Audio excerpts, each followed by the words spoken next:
Hello everyone. Today I am going to discuss about NET JRF preparation strategy. Key techniques to crack the JRF exam. I am Dr. Anjani, forensic expert. Junior research fellowship है क्या?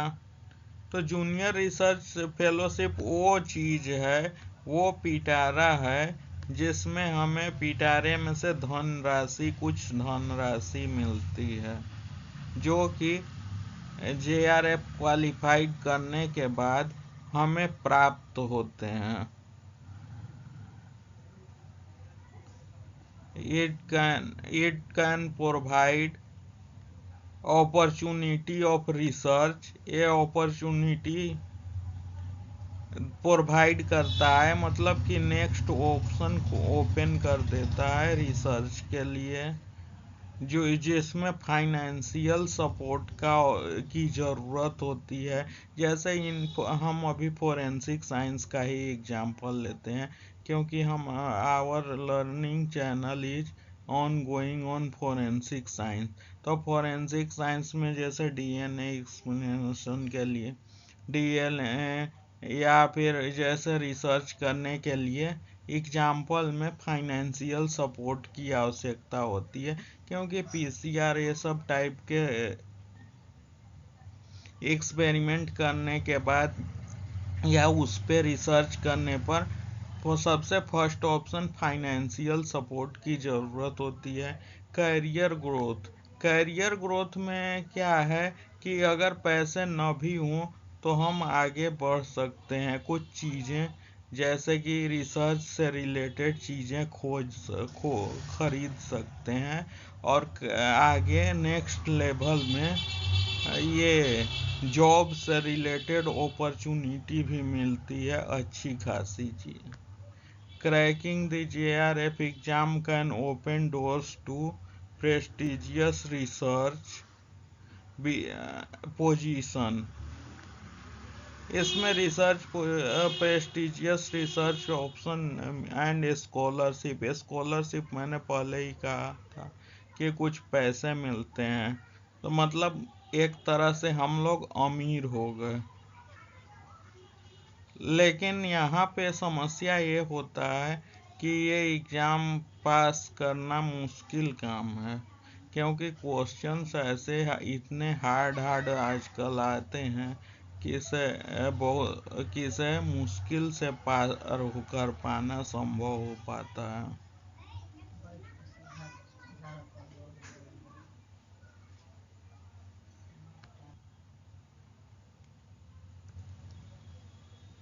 Fellowship के तौर पे according to UGC NET JRF हर साल बैठे एक हर साल बैठे हर पैसे घट बढ़ जाते हैं, या टाइम पर अकॉर्डिंग टू स्केल, एक टीचर के स्केल जितना, एज पर यूजीसी कोऑर्डिनेशन और यूजीसी रूल्स। पहले 45,000 मिलते थे, अब 55 मिलते हैं। फाइनेंशियल सपोर्ट क्या हो गया? करियर एंड ग्रोथ के लिए JRF exam can open door to prestigious research position and scholarship. Amount भी मिल गया। अंडरस्टैंडिंग द एग्जाम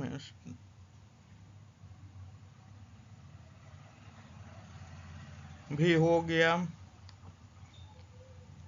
अब हम दूसरा अपॉर्चुनिटी एक और मिलती है, विदेश जाने के ऑप्शन भी खुल जाते हैं।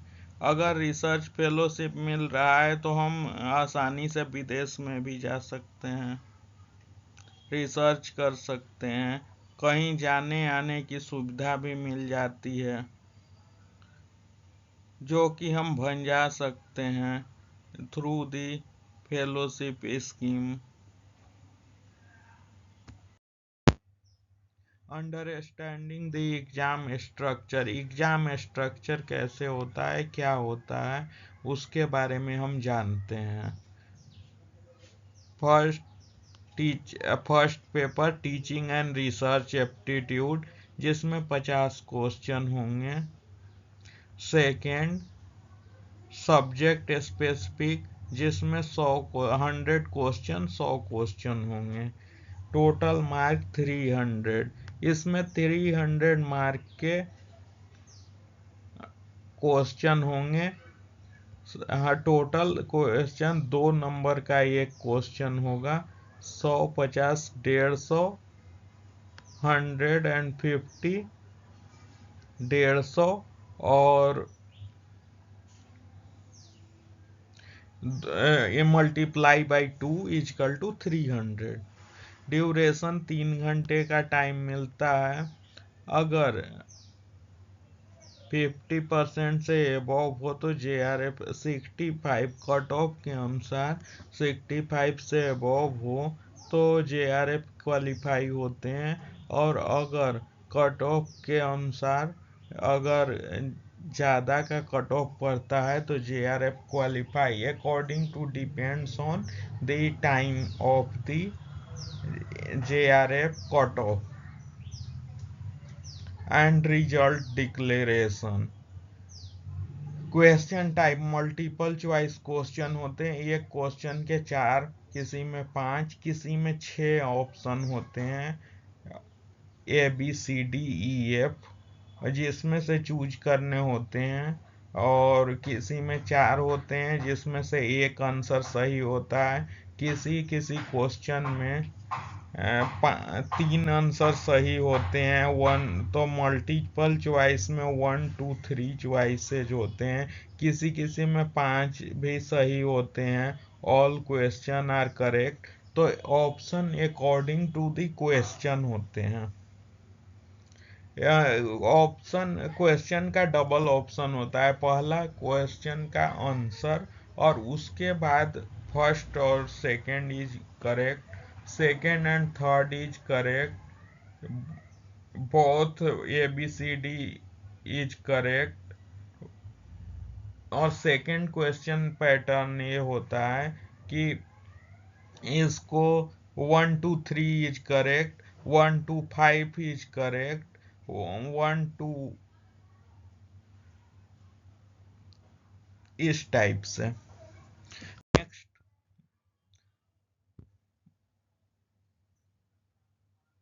सिलेबस। सिलेबस ये paper 1 cover topics like logical reasoning. हमें क्या करना है, मास्टर ऑफ द सिलेबस बनना है। हमें सिलेबस पढ़ के उसमें मास्टरी हासिल करनी है JRF क्लियर करने के लिए।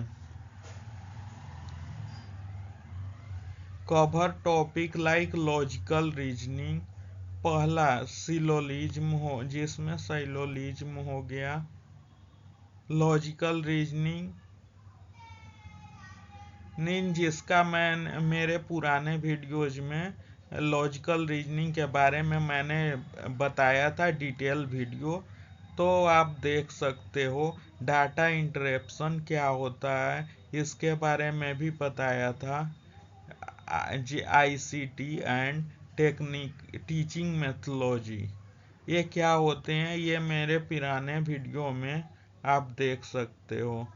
Paper 2 focus on the subject specific knowledge, all subject related to forensic science included cyber forensic. पुराने सिलेबस में साइबर फोरेंसिक नहीं था तो हम लोग उसकी ज़रूरत नहीं पड़ती थी। अब नए सिलेबस में साइबर भी एडेड है तो हमें साइबर भी पढ़ने की ज़रूरत पड़ जाती है, क्योंकि कम से कम 4 से 5 क्वेश्चन या 10 क्वेश्चन तो साइबर से आ ही जाते हैं। Break the syllabus into smaller. हमें क्या करना है, सिलेबस में मास्टर मतलब पढ़ने का स्ट्रेटजी बनाने के लिए सिलेबस को छोटा करना है, मैनेजेबल, जो कि इजली मैनेजेबल हो। Section of daily for daily study, रोज रोज पढ़ने के लिए सिलेबस को छोटा करके हमें पढ़ना है। जिससे प्रिपरेशन भी हो जाए और डेली हम लोग स्टडी भी कर सकें। जैसे आज 10 क्वेश्चन देख लिए, कल 10 क्वेश्चन और देखेंगे, परसों 10 क्वेश्चन और देखेंगे। इससे क्या होता है कि 10 क्वेश्चन हमने रिपीट कर लिया तो अगली बार हमें 10 क्वेश्चन के देखने की जरूरत नहीं पड़ेगी। क्रिएटिंग ए स्टडी शेड्यूल, इस वाले स्टेप में हम लोग क्या करेंगे, एक स्टडी का पैटर्न बना लेंगे, शेड्यूल। जैसे आज 4 बजे पढ़ना है, 5 बजे पढ़ना है, 6 बजे पढ़ना है, 10 बजे रात को पढ़ना है, उस टाइम से कि कम से कम 10 मिनट पढ़ना है तो 10 मिनट का शेड्यूल बनाएंगे अपने टाइम के अकॉर्डिंग। ठीक है। सेट डेली वीक्स गोल, वीक में 4-5 प्रैक्टिस सेट तो हम सोल्व कर ही लेंगे, ऐसा गोल बनाना है। Allocate dedicated time for both paper 1 and paper 2, तो इसमें डेडिकेटेड टाइम में क्या करना है, पेपर 1 के लिए मान लो हम आधा घंटा डेली देते हैं, 1 घंटा डेली देंगे, पेपर 1 के लिए आधा घंटा और पेपर 2 के लिए आधा घंटा, तो हमारा कंप्लीट 30 दिन में कंप्लीट सिलेबस पूरा हो जाएगा। We are prepared for the JRF exam, basically NET JRF exam. Stick a routine, ensure consistent process, हम लोग डेली शेड्यूल बना लेंगे, शेड्यूल के अनुसार प्रिपरेशन करेंगे। ओके। अब नेक्स्ट है थर्ड स्टेप में स्टडी रिसोर्स एंड बुक, किताब से पढ़ेंगे, कुछ बुक से पढ़ेंगे, कुछ डिस्कशन में भी पढ़ेंगे। क्यों? क्योंकि discussion is the strategy to find the problem and solution. ठीक है। तो इसके लिए first paper refer to the book like KVS madam और NTA UGC paper 1 guide, like किताब जो कि अमेजन फ्लिपकार्ट पर मिल जाते हैं, वहाँ से खरीद के हम लोग पढ़ेंगे। ये अभी इस टाइम KVS मैडम का जो है वो बुक चल रहा है, मार्केट में जोर शोर से बिक्री हो रही है, इसके चलते लोग इसको प्रीफर दे रहे हैं। अब पता नहीं इससे स्टूडेंट कितने कर पाते हैं, वो depends on student. For paper 2 use subject specific standard text book. Forensic science का तो हाल ऐसा है कि कोई खास बुक्स है नहीं, हैं बुक्स तो न्यू सिलेबस पैटर्न पे कोई खास बुक छपे नहीं हैं, और छपे भी हैं तो वो बुक हमारे पहुंच से दूर हैं, या फिर थोड़े बहुत बुक्स हैं उसमें डिटेल स्टडी नहीं दिया हुआ है। तो हम लोग क्या करेंगे, जो बैचलर मास्टर में फोरेंसिक साइंस पढ़ा हुआ है उसी नोट्स से अपने अनुसार नोट्स बनाएंगे और उससे तैयारी करेंगे। Explore online resources, online resource जैसे कि हो गया गूगल करके PPT डाउनलोड करके पढ़ सकते हैं, कुछ लेक्चर जैसे कि मेरे YouTube चैनल से भी देख सकते हो। NTA official website, NTA official website पर फिलहाल तो कुछ नहीं मिलेगा क्योंकि इन लोगों ने इस बार रिमूव कर रखा है। हाँ, जब लिंक आती है तब ये लोग प्रैक्टिस के लिए देते हैं, जब एग्जाम के कुछ टाइम पहले तक ये लोग प्रैक्टिस के लिए देते हैं, उसके बाद फिर हटा लेते हैं। तो NTA ऑफिशियल वेबसाइट का कोई खास नॉलेज कोई खास महत्वपूर्ण नहीं है। फोन नोटिफिकेशन देखते रहना चाहिए एनटीए ऑफिशियल वेबसाइट, क्योंकि ये स्टडी मटेरियल एनटीए की वेबसाइट से नहीं मिलेंगे, या तो कहीं से खरीदना पड़ेगा और नहीं तो किसी यूट्यूब चैनल या मेरे यूट्यूब चैनल से पढ़ना पड़ेगा। Step 4, solve previous year paper. पुराने साल के पेपर को सोल्व करना है। मैंने भी कुछ वीडियोज डाले हुए हैं, प्रीवियस साल के पेपर को सोल्व किया हुआ है। सॉल्यूशन, प्रीवियस ईयर सॉल्यूशन, मैंने 2004 से अब तक का क्वेश्चन पेपर का सॉल्यूशन डाल रखा है अपने यूट्यूब पर channel pillar of forensic science पर। Practice past 5 to 10 year.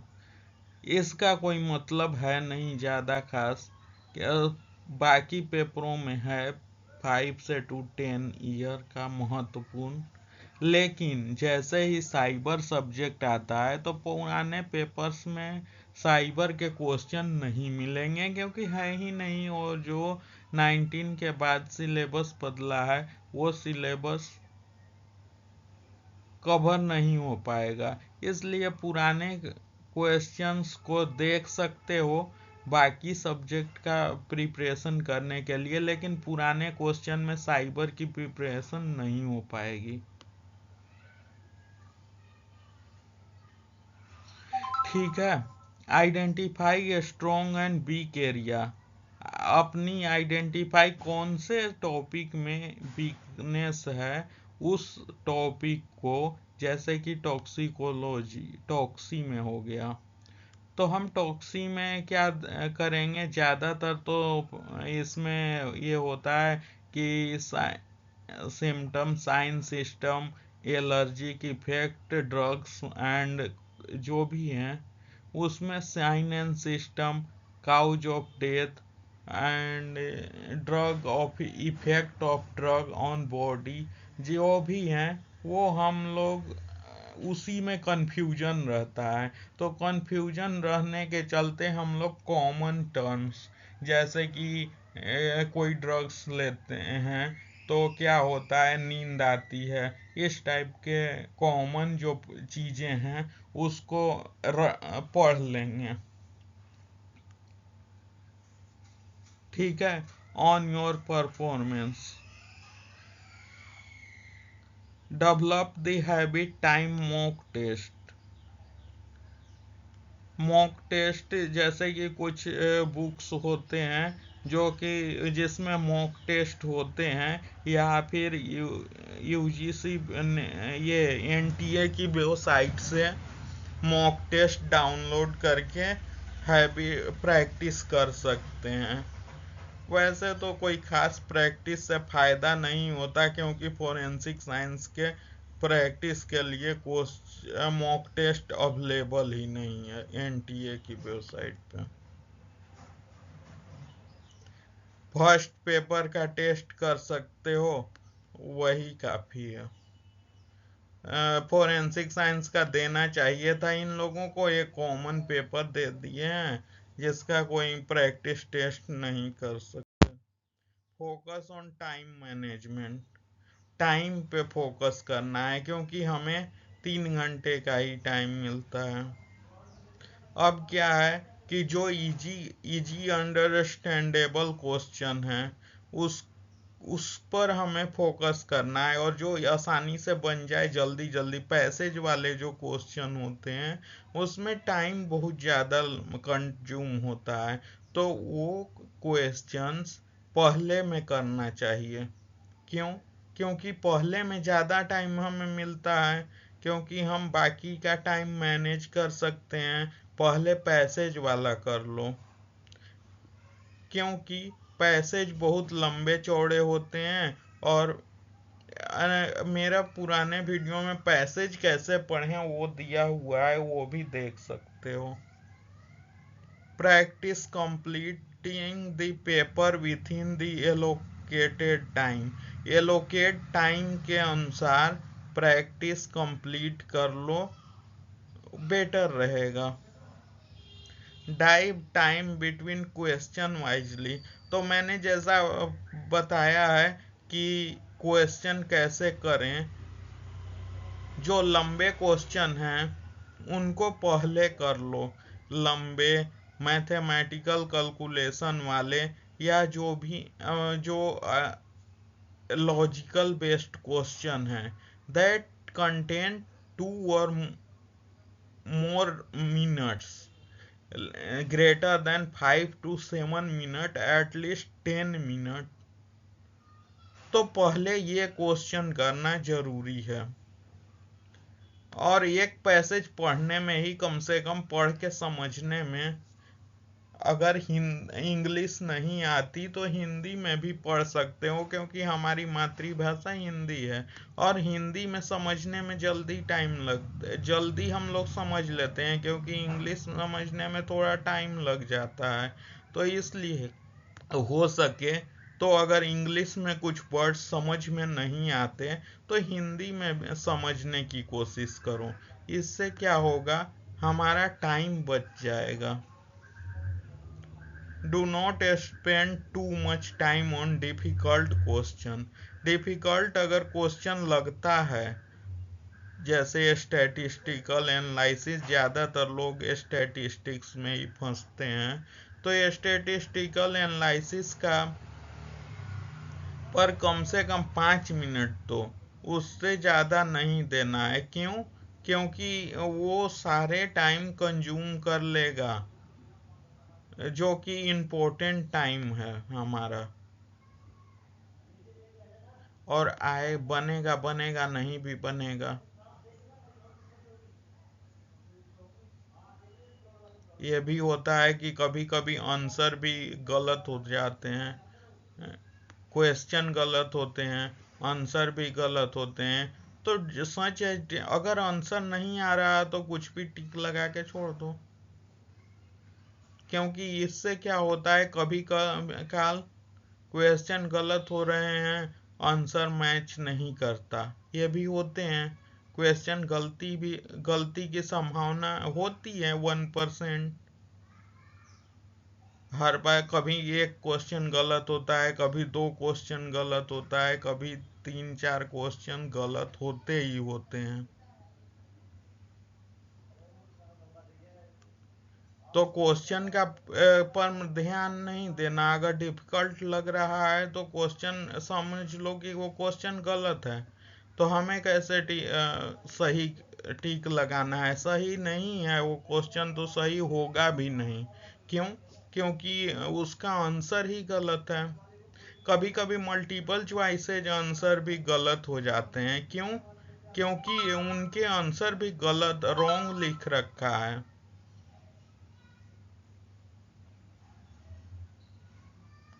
अब आगे बढ़ते हैं रिवीजन टेक्निक की ओर। हमें रिवाइज करना कैसे है? स्टेप 6 में, revise regularly to return concept को क्लियर करने के लिए हमें सारे टॉपिक को एक बार देखने की आवश्यकता पड़ेगी। क्यों? ये काम हम एग्जाम से 2 दिन पहले कर सकते हैं, एग्जाम के पहले। और दूसरी बात, एग्जाम वाले दिन न पढ़ो तो ही अच्छा है। क्यों? क्योंकि यहीं पर तो कंफ्यूजन क्रिएट होती है। एग्जाम से पहले पढ़ लो, वो याद रहता है। Exam can contain lots of problem. हमें प्रॉब्लम आएगा, क्योंकि लोग सोचते हैं ये भी पढ़ लेता हूँ, वो भी पढ़ लेता हूँ, उसके चक्कर में स्ट्रेस हो जाता है, जिसके चलते आदमी पढ़ा लिखा सब बेकार हो जाता है। क्रिएट कंसाइज नोट्स,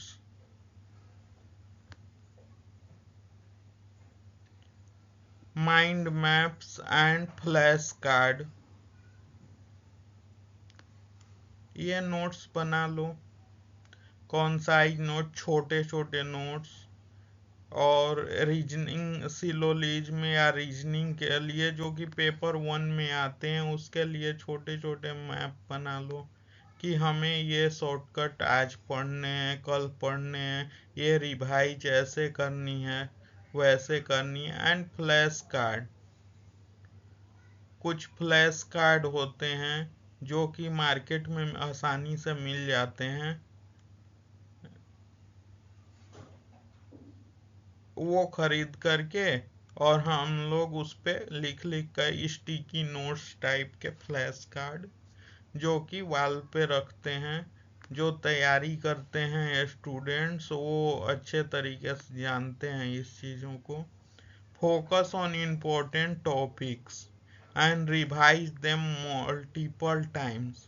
कुछ टॉपिक इम्पोर्टेंट हैं जो हर बार आता है, जैसे कि एग्जाम्पल मैं ले रहा हूँ कि दाढ़ी, एग्जाम्पल मैं ले रहा हूँ कि हेयर वाला, वो हर बार आते हैं।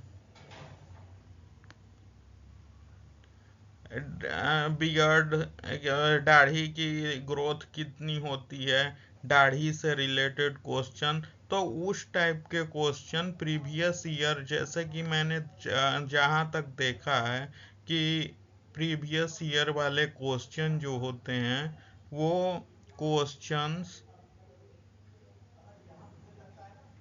से कुछ क्वेश्चन मैच कभी कभी कर जाते हैं, तो वो इम्पोर्टेंट देख लिया करो।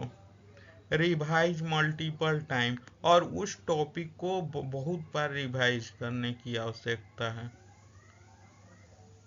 नेक्स्ट स्टेप में stay update with current affair. हाँ, थोड़े बहुत करेंट अफेयर के, हालांकि फोरेंसिक साइंस में करेंट अफेयर नहीं जरूरत पड़ती। फोरेंसिक साइंस में करेंट अफेयर की ज़रूरत नहीं होती, न के बराबर होती है, क्योंकि करेंट अफेयर से क्वेश्चन तो आते नहीं हैं, तो यहाँ पे करेंट अफेयर की ज़रूरत नहीं है।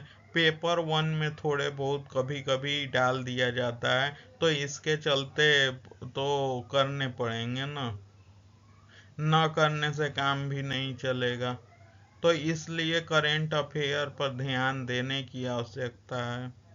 फॉलो अपडेट्स इन एजुकेशन, ये तो अपडेट चाहिए ही चाहिए।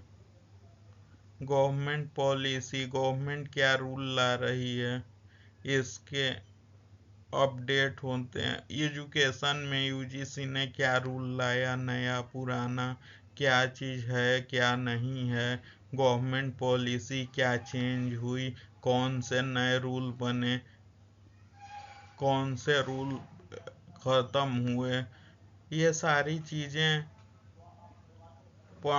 रिमेंबर करने की आवश्यकता है। सब्जेक्ट स्पेसिफिक न्यूज, सब्जेक्ट जो हमारा है फोरेंसिक साइंस, उससे रिलेटेड न्यूज देखने हैं।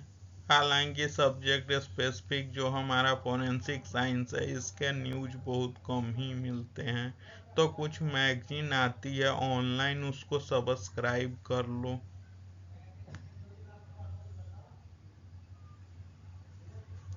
रीड न्यूज़पेपर, अब न्यूज़पेपर की बात आती है, तो न्यूज़पेपर पढ़ने से हमें क्या होगा, कुछ ज्ञान, कुछ न तो कुछ तो ज्ञान मिल ही जाएगा।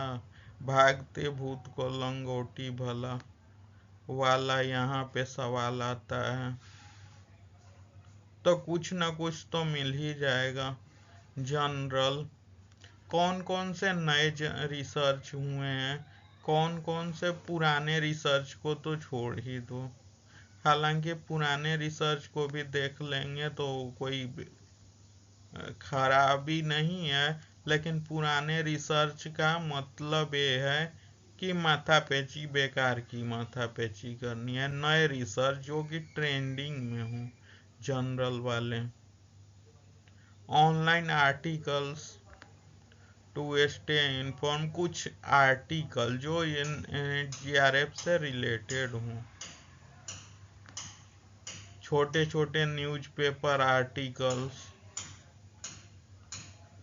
किसी ने छपवाए हों, न्यूज़पेपर में दिए हों, या जैसे भी जो आर्टिकल सही लगता है वो पढ़ डालो, क्योंकि यहाँ पे हमें एक्स्ट्रा नॉलेज की आवश्यकता होती है।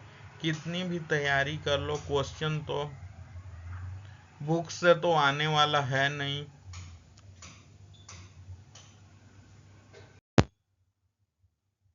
कॉमन मिस्टेक्स टू अवॉइड, कुछ मिस्टेक्स हैं जो कि हमें उससे अवॉइड रहना चाहिए। इग्नोरिंग पेपर वन प्रिपरेशन, ये इग्नोर नहीं करना चाहिए, अवॉइड नहीं करने वाली बात है। पेपर वन को इग्नोर नहीं करना चाहिए, क्योंकि लोग ज़्यादातर पेपर वन में ही फंसते हैं। ठीक है। नॉट प्रैक्टिसिंग मॉक टेस्ट, ये तो प्रैक्टिस करना ही करना है, क्योंकि depends on time, mock test बदलते रहते हैं। तो इससे क्या पता चलता है कि क्वेश्चन स्ट्रेटर्जी का पता चलता है। हालांकि कब कौन क्वेश्चन बदल दें, किस बार मैं फिजिक्स का क्वेश्चन ज़्यादा भर दे, किस बार केमिस्ट्री का। कभी क्वेश्चन में क्या आता है कि अब ये जो क्वेश्चन प्रिपेयर करते हैं वो कभी हर एक बार देखा जाता ये है कि जो क्वेश्चन प्रिपेयर करते हैं वो जिस सब्जेक्ट से रिलेटेड होते हैं उसी सब्जेक्ट के क्वेश्चन डाल देते हैं। जैसे कि कोई फोरेंसिक केमिस्ट्री का है तो वो केमिस्ट्री का ही ज़्यादातर क्वेश्चन डालेगा। जो रीजनिंग मैथमेटिक्स का है वो उसी टाइप से क्वेश्चन डालेगा। जो एंथ्रोपोलॉजी है, टॉक्सी वाला बंदा है, वो टॉक्सी का क्वेश्चन डालेगा। इस टाइप से चलते रहते हैं स्ट्रेटजी। जो साइबर का बंदा है उसको क्वेश्चन बनाने को मिल गया तो वो सबसे ज़्यादा साइबर का क्वेश्चन डालेगा। पिछले साल साइबर के ही क्वेश्चन आए थे ज़्यादातर।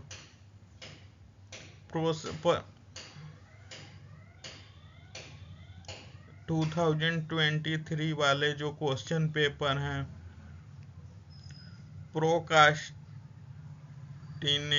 एंड लास्ट मिनट चार्मिंग, इसमें क्या करने हैं कि लास्ट मिनट अगर बच रहा है तो ठीक है। अगर जो अब डिफ़िकल्ट जो क्वेश्चन होंगे उस पे हमें व्यू करना है।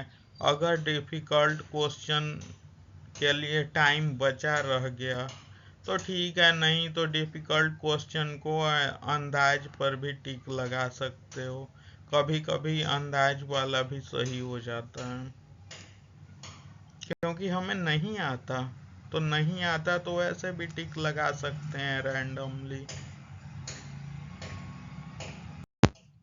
Final tips for exam day, final exam वाले दिन क्या करें। क्लेम एंड कॉन्फिडेंस रहना चाहिए। स्टे क्लेम एंड कॉन्फिडेंस कि हमको सब कुछ आता ही है, आज तो झंडा गाड़ के ही जाएंगे। ठीक है। Step well at night before sleep well, अच्छे से सो लो, जाग लो, अच्छे से रह लो। ठीक है। Read instruction carefully during exam, जो इंस्ट्रक्शन दिए जाते हैं एग्जाम में पेपर के दौरान उसको अच्छे से पढ़ना है, क्योंकि इंस्ट्रक्शन हो सकता है हर बार तो नहीं बदलते, लेकिन हो सकता है बदल गया हो, क्या पता। जैसे कि अभी एग्जाम्पल में अभी वाला ही लिखित हुआ था तो उसमें अलग इंस्ट्रक्शन थे, उसके बाद फिर से वही हो गया तो फिर उसमें भी अलग हो गए। तो इंस्ट्रक्शन केयरफुली, ये मत कहना कि से पिछली, अगर किसी ने पिछली बार एग्जाम दिया हो या फिर प्रीवियस ईयर सॉल्यूशन पढ़ा हुआ है तो उसको लगेगा कि अरे यार आता तो एक ही इंस्ट्रक्शन है, नहीं फिर भी पढ़ना है सही से। मैनेज योर टाइम इफेक्टिवली, अच्छे से टाइम मैनेज कर लो एग्जाम में, ताकि हमारे सारे क्वेश्चन पर समान फोकस किया जा सके। जो टाइम कंज्यूमिंग क्वेश्चन है वो बाद में नहीं देखना है, शुरुआती में ज़्यादा टाइम होते हैं हमारे पास, इसलिए शुरुआती में ही टाइम कंज्यूमिंग क्वेश्चन कर लेना है, बड़े वाले पैसेज वाले, क्योंकि 2 पैसेज तो आते हैं उसमें पेपर 1 में, और 2 पैसेज तो आएंगे पेपर 2 में भी, 2 और 2 से ज़्यादा, और साइलोलिज्म वाला